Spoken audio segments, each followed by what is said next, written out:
Hi, Cody here from Best Hire, and today for our Business Experts video series, we're here with Steve Pedneault. Steve, why don't you tell us a little bit about who you are, what your business is, and what you guys do? Sure. Thanks for having me today. That's great. I'm a forensic accountant. What that means is I'm a CPA who specializes in financial crime investigations, and we get involved in different litigation matters and whatnot. But we're like investigative accounting, and I run a firm in Glastonbury. There's a few of us. I've been in business for 12 years. I've been doing this for nearly 29 years.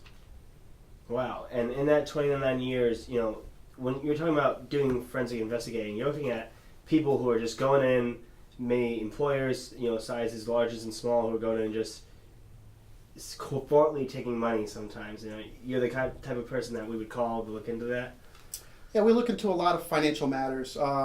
If you're a company, you got employees, and you think that somebody's embezzling or there might be some fraud going on, that's certainly something that we would get involved in, amongst other things. But we've done a lot of employee embezzlements. I seem to be known for that. Probably career-wise, somewhere north of 300 employee embezzlement investigations. Yeah. That's a lot, and it's unfortunate that does happen. So when you're looking at employee embezzlements and all the different things that go with that, what's some of the things that you're seeing happening now with employee embezzlements? Well, first off, in 29 years, we're seeing a lot of it. I mean, more than I've ever seen in my career. Really? It seems to be coming up a lot.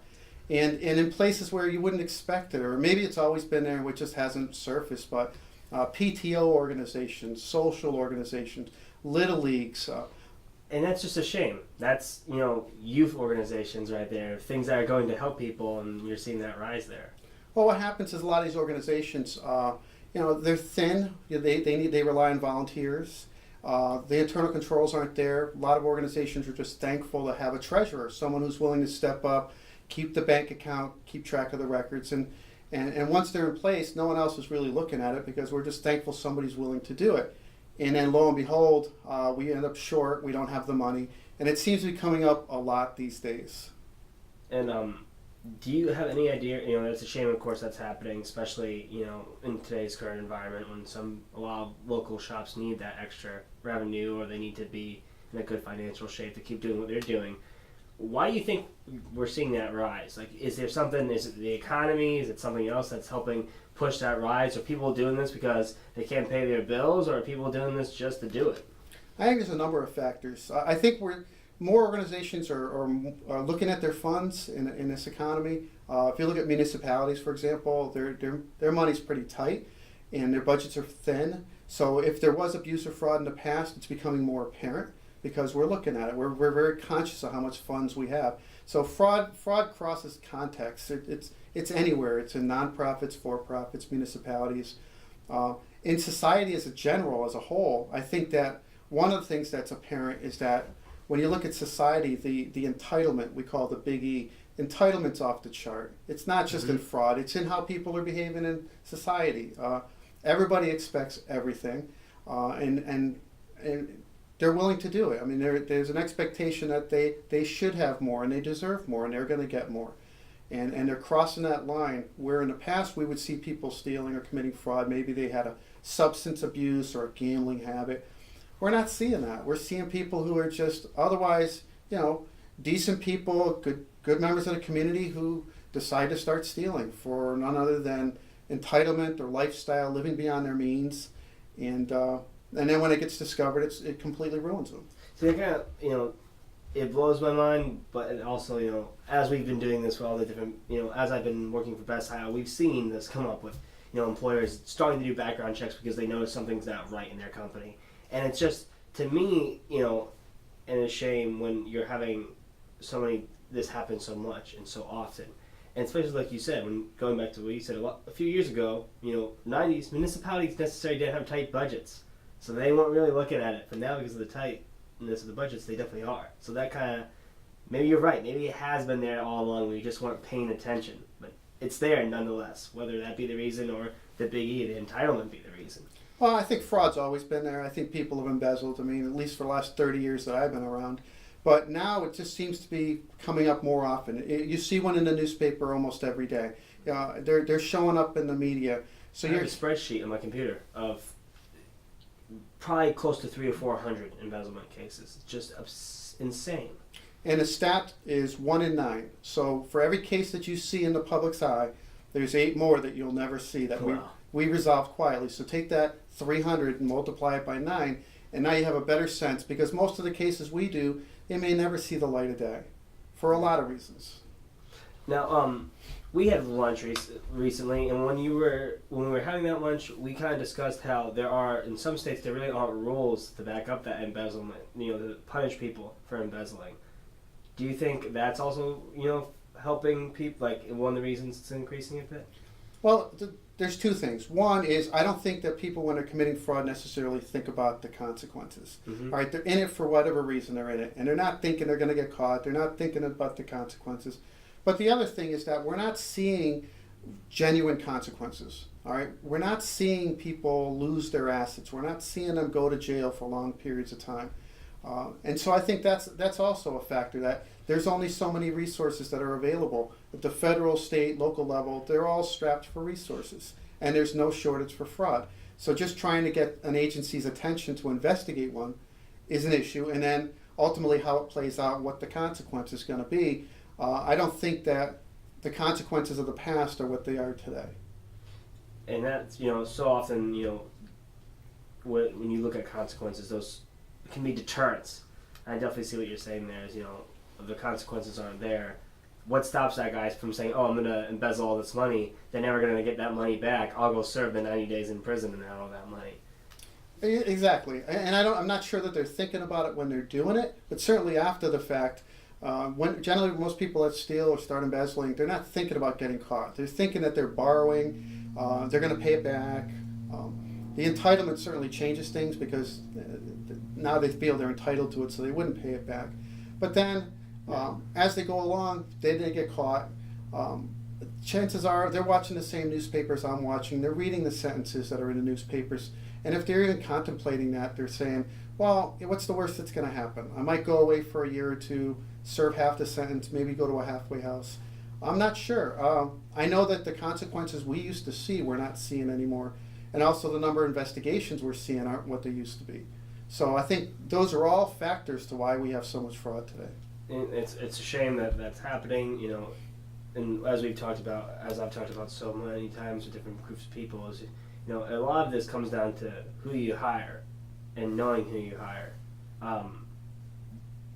I think background checks, doing any form of checking on anybody that you're bringing into your company is important to help prevent that fraud from happening.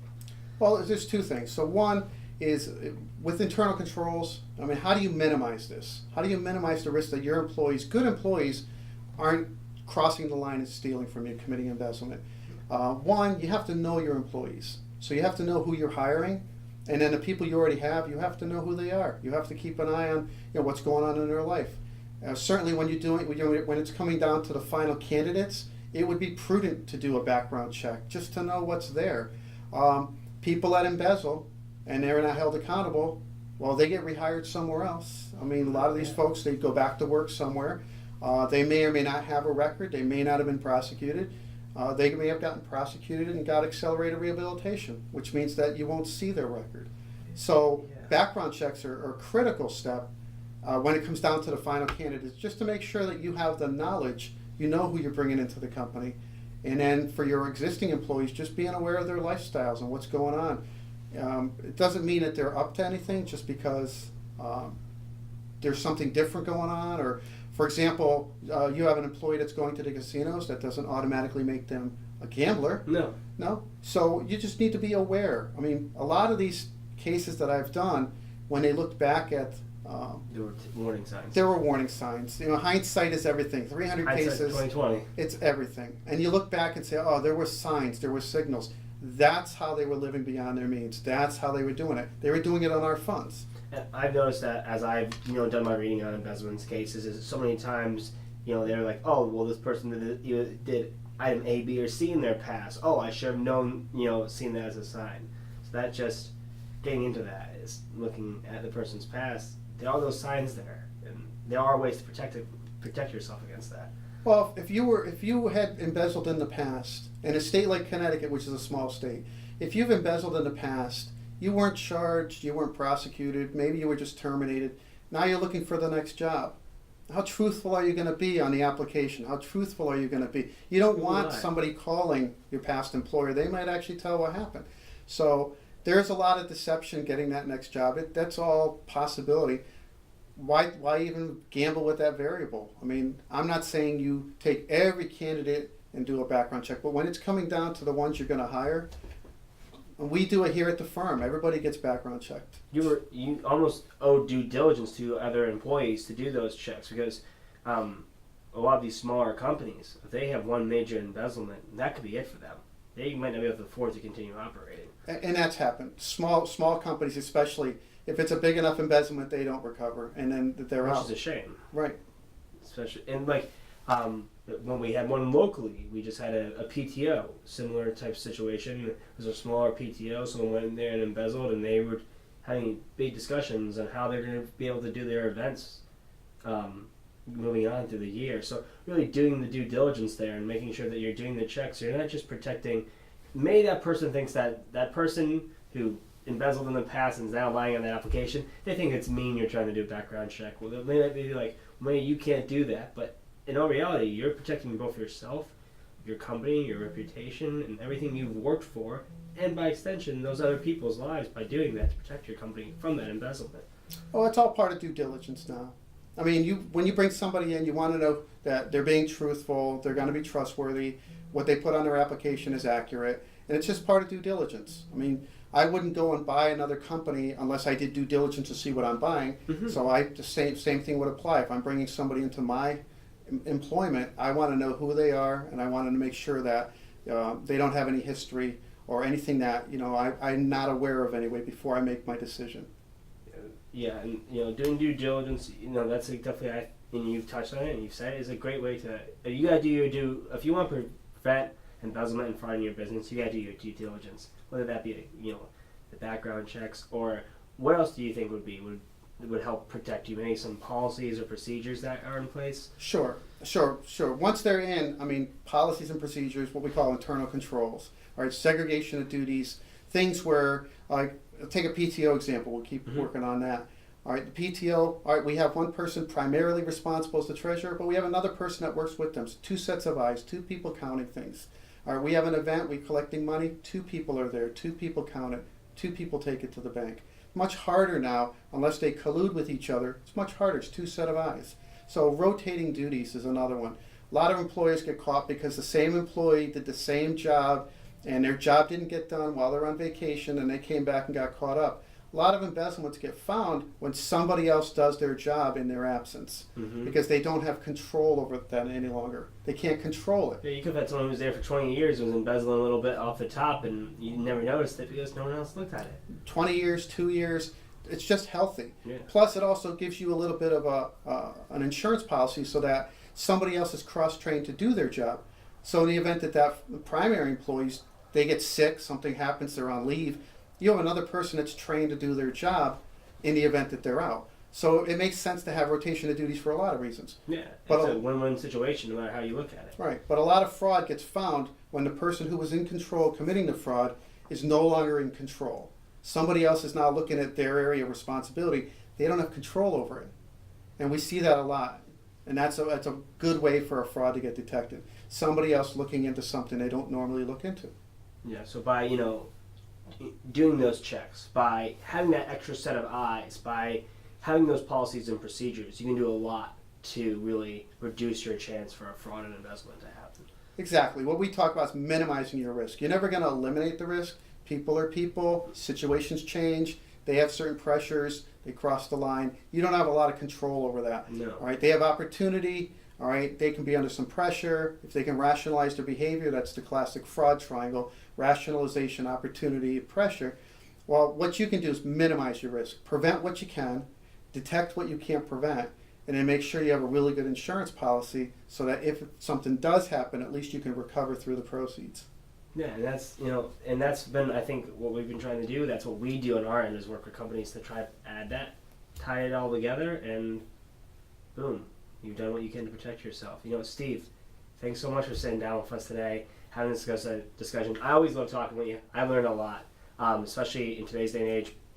People are embezzling. You got to be prepared. And I want to thank everyone who tunes in like usual and checks out our video.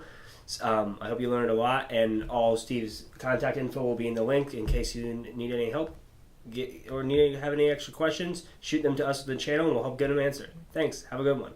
Thank you.